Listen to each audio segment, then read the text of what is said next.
ৰাজ্যজুৰি জলজীৱন আঁচনিৰ নামত ব্যাপক অনিয়ম প্ৰশাসনত পৰিণত হৈছে প্ৰধানমন্ত্ৰীৰ সপোনৰ জলজীৱন আঁচনি কলিয়াবৰৰ নামগাঁৱত দুমাহতে ফাটিল কোটিটকীয়া জলজীৱন আঁচনিৰ পানীৰ টেংকি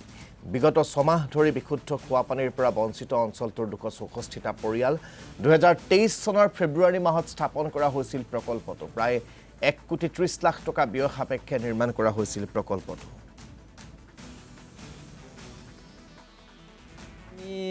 আজি 6 মাহ মানৰ আগত যেতিয়া ইয়াত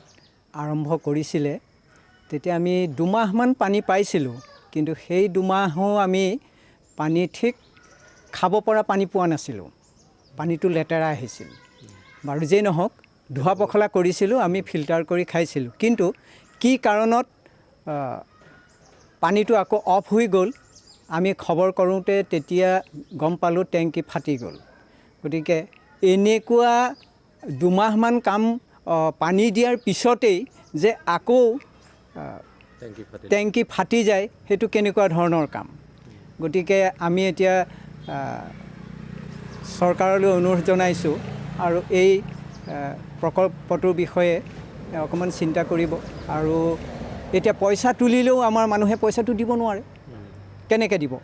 পানীয়ে পোৱা নাই সেয়েহে আমি অনুৰোধ কৰিছোঁ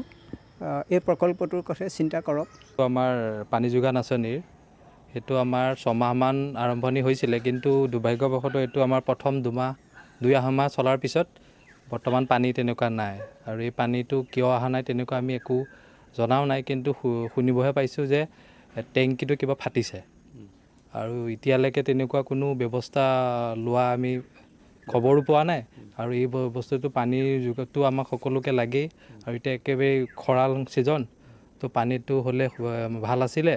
তাকে চৰকাৰলৈ এইটো অনুৰোধ যাতে এই পানীৰ ব্যৱস্থাটো